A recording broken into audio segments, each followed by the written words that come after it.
Here we are for the final home game of the regular season tonight. And, Jody, one thing the Blue Jackets do know, they will play the Pittsburgh Penguins in the first round of the Stanley Cup playoffs. That was determined yesterday, and it's really something they've known for a couple of weeks. Bob, let's get it on. You're right. It's been a while that this team has waited. There's been some big games they've played. They're looking to get their game a little bit fine-tuned, and a nice opportunity tonight with the Winnipeg Jets in town.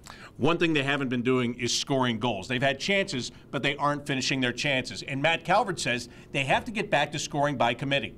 The thing is, with our team, we score by committee, and we have a lot of guys that help out in here. And, that's how we won a lot of games at the start of the year. It was from first line to fourth line we were scoring, and and a lot of guys are in slumps. So we're just going to keep on having some fun, not grip the stick too tight, and just keep going. This team does a lot of things by committee. I think they lead by committee too. But listen, to score goals, and they know it. Keep things simple, get pucks to the net, and get there and crash. We see the Blue Jackets crashing that net, but got to find those rebounds, Bob, in front of the opposition's goalie. With Zach Werenski out of the lineup, the Blue Jackets have been forced to shake up the defense.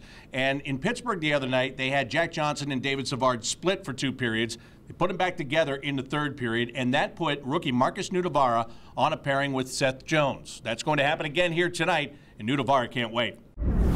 Very excited. I like to play big minutes, and of course it's easier for a D if you play big, and I can play more like relaxed, and of course I try to make more plays. And we're excited for Marcus Nudavara. I mean, this kid is a guy that's been out of the lineup a little bit. Now, what an opportunity for him playing with the veteran leader, young leader in Seth Jones. He's going to get more minutes, and I think that'll be good for his game. As a player, when you play more, you think less, and that's good for the rookie. This is the last home game, as I said, but then the Blue Jackets have 2 games on the road in Philadelphia on Saturday and in Toronto on Sunday. How tough is it now, especially when you know your opponent, you know where you're going to be next week, just to get through these final 3 games? Well, it's kind of tough, but I think the Blue Jackets are in a good spot because they're not satisfied with how they're playing. They're not in a position where they can sit back and wait. They are almost on their toes, and they're asked and forcing each other to say, hey, we got to score. We got to get our power play going, and we got to get our overall game feeling good. So they're in a good spot, and I think they're happy that they got 3 games left. Winnipeg Jets, not in a good spot. They know they are not going to the playoffs, but that doesn't mean that they're not here to compete tonight. Let's take a look at some of their key players. One of those is the big defenseman, Dustin Byfuglien. Another guy, he's a rookie. He's been scoring like crazy all year, is Patrick Laine. And, of course, tonight, the NHL debut of Columbus's own Jack Roslovic. Welcome back, Jack Roslovic. This kid grew up here as season ticket holder as a young man, and wow, tonight his dream comes true in front of his friends and family. We're happy to have him here. Hope he gets a goal, but in a loss for the Winnipeg Jets. Go get him, Jack.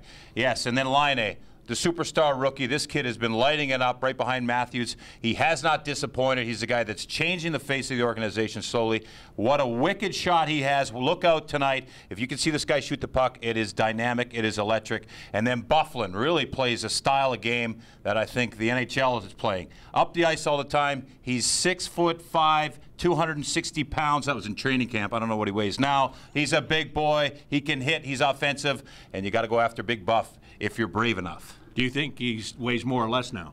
I would say he weighs a little less. I know I weigh more now than I did in training camp. No question. All right, get ready for the final regular season home game of the year. That'll do it for the Rink Report. For Jody Shelley, I'm Bob McElligott. Enjoy the game.